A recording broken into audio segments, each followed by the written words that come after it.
હાલમાં જે વરસાદની કેટલાક ભાગમાં અછત છે, વરસાદની રાહમાં ખેડૂત ભાઈઓ છે, કેટલાક પાકો મુરઝાઈ રહ્યા, ઊભા કૃષિ પાકો મુરઝાઈ રહ્યા છે. ત્યારે વરસાદ અંગે જોઈએ તો તારીખ 22મી જુલાઈ આસપાસ એક મજબૂત સિસ્ટમ બની રહી છે. જે સિસ્ટમની અસર લગભગ લો પ્રેશરના કારણે અને કેટલાક સાયક્લોનિક સર્ક્યુલેશનો લગભગ અને તેની ગતિવિધિ 5 કિલોમીટર ઉપરની, ધીરે ધીરે તેની ગતિવિધિ 3 કિલોમીટર પર તેથી નીચે આવવાની શક્યતા રહેશે. અને જેના લીધે ઉત્તર ગુજરાતના ભાગોમાં, મધ્ય ગુજરાતના ભાગોમાં અને કચ્છના ભાગોમાં પણ વરસાદ થવાની શક્યતા રહેશે. ઉત્તર ગુજરાતના ભાગોમાં મહત્તમ વરસાદ લગભગ 3 ઇંચ કે તેથી વધુ, કોઈ ભાગમાં 4 ઇંચ જેવો વરસાદ થઈ શકે.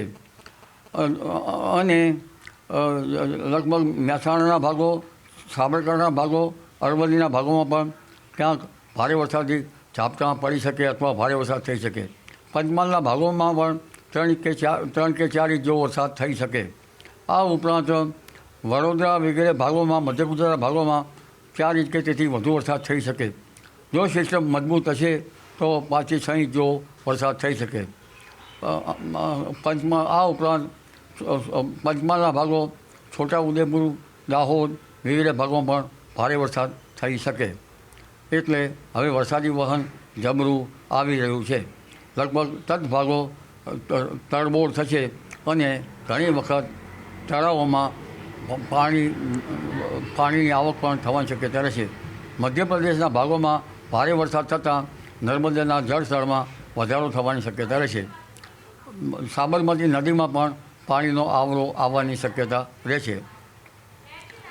આ ઉપરાંત લગભગ 24, 25, 26માં દક્ષિણ ગુજરાતના ભાગોમાં પણ વરસાદ થવાની શક્યતા રહેશે.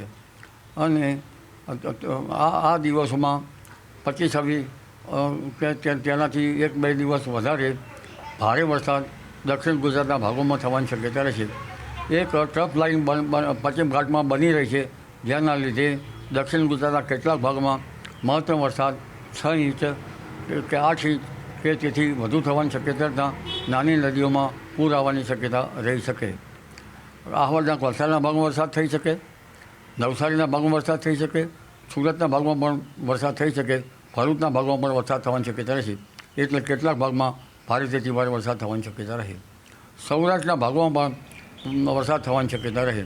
ગીર સોમનાથના ભાગોમાં પણ એક્યુમ્યુલેટર વરસાદ 3 ઇંચ કે 4 ઇંચ કે તેથી વધુ મહત્તમ વરસાદ થઈ શકે. આ ઉપરાંત ભાવનગર, અમરેલીના ભાગોમાં પણ વધુ વરસાદ થઈ શકે. અને ઉત્તર સૌરાષ્ટ્રના ભાગોમાં પણ ભારે વરસાદી ઝાપટાં પડી શકે. કચ્છના ભાગોમાં પણ ભારે વરસાદી ઝાપટાં પડી શકવાની શક્યતા તો છે જ. એટલે રાજકોટના ભાગો, મોરબીના ભાગો, સુરેન્દ્રનગરના ભાગોમાં વધુ વરસાદ થઈ શકે. ચોટીલાના ભાગોમાં પણ કેટલાક ભાગોમાં ભારે વરસાદી ઝાપટાં પડી શકે. આ ઉપરાંત જ્યાં વરસાદ ઓછો છે તેવા ભાગોમાં, દ્વારકાના ભાગોમાં પણ મહત્તમ લગભગ વરસાદ 3 થી 4 ઇંચ જેવો વરસાદ થવાની શક્યતા રહે. જો સિસ્ટમ મજબૂત બને તો વધુ વરસાદ પણ થઈ શકે. પોરબંદરના ભાગોમાં પણ 3 ઇંચ કે 4 ઇંચ જેવો વરસાદ થવાની શક્યતા રહે. આ ઉપરાંત જામનગરના ભાગમાં પણ હળવો ભારે વરસાદ થવાની શક્યતા રહે. 20મી જુલાઈ પછીનું વરસાદી પાણી કૃષિ પાકો માટે સારું ગણાય છે. એમજીઓની સ્થિતિ નબળી થતાં આ સિસ્ટમ મજબૂત બનવાની શક્યતા રહેશે.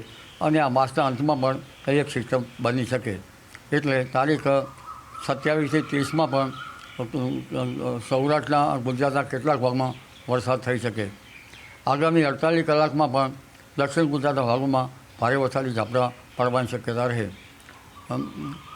એટલે હવે ધીરે ધીરે વરસાદની શક્યતા રહેશે. પરંતુ તારીખ 3 ઓગસ્ટમાં આસપાસ, ઓગસ્ટની શરૂઆતની આસપાસ અણધાર્યો વરસાદ થવાની શક્યતા રહે. 9મી ઓગસ્ટ બાદ વધુ વરસાદ થવાની શક્યતા રહે. પણ આશ્લેષા નક્ષત્રમાં જો ભારે વરસાદની ઝાપટા શરૂ થઈ ગયા તો કહેવાય છે કે આશ્લેષા ચગી તો ચગી અને ફગી તો ફગી. એટલે આશ્લેષા નક્ષત્રમાં જો શરૂઆતથી જ ભારે વરસાદી ઝાપટા મળશે તો પછી ભારે વરસાદ થવાની શક્યતા રહેશે. આશ્લેષા નક્ષત્રનું પાણી સારું ગણાતું નથી, એટલે વરફ થઈ કૃષિ કાર્યો કરવા સારા રહે. પણ આશ્લેષા નક્ષત્રના પાણીથી જમીનનો ભેજ ટકી રહે છે, ખાસ કરીને પાલના ઘઉં જેવા વિસ્તારોમાં. અને આ ભેજ દિવેલાના પાકો માટે પણ ટકી રહેલો ગણાય. આ ઉપરાંત સપ્ટેમ્બરમાં તલ વગેરે પાકો વવાશે.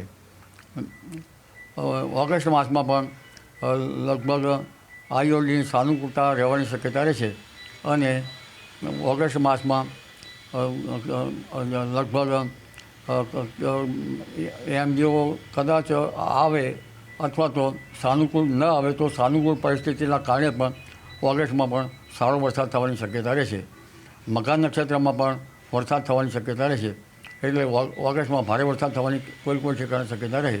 ઓગસ્ટ માસમાં કૃષિ પાકોમાં હરકત આવવાની શક્યતા ગણાય, અથવા રોગ જીવાથી અથવા તો વધુ વરસાદથી કંઈક કૃષિ પાકો માટે કંઈક હરકત આવી શકવાની શક્યતા રહે. એટલે હવે ધીરે ધીરે વરસાદી વહન મજબૂત થઈ રહ્યું છે અને ગુજરાતની એક વરસાદ આવ્યા પછીની તરસી જમીનમાં પુનઃ વરસાદના પધરામણા થવાની શક્યતા રહેશે. પરંતુ વીજળી વિનાના મેઘો વરસતા નથી, અને વીજળી થાય તો જ સારો વરસાદ થાય. વીજળી લગભગ વરસાદનો માર્ગ બતાવે છે. હવે બીજની વીજળીના વાવડ નથી, અષાઢ સુદ પાંચમની વીજળીના વાવડ નથી. હવે અષાઢ સુદ નોમની વીજળી થાય તો પણ વરસાદ સારો આવવાની શક્યતા રહે.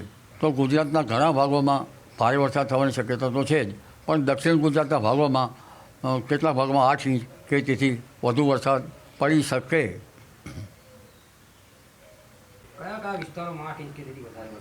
આહવાના વલસાડના ભાગો, નવસારીના ભાગોમાં વધુ વરસાદ થઈ શકે. અને દક્ષિણ ગુજરાતના અન્ય ભાગોમાં પણ ભારે વરસાદ થવાની શક્યતા રહે. સુરતના ભાગોમાં પણ કંઈક અંશે ભારે વરસાદી ઝાપટા પડી શકવાની શક્યતા રહે. પણ ખાસ કરીને મુંબઈના ઉપરના ભાગોમાં, જે મહારાષ્ટ્રના અડધો ભાગોમાં ભારેથી અતિ ભારે વરસાદ થવાની શક્યતા રહી શકે.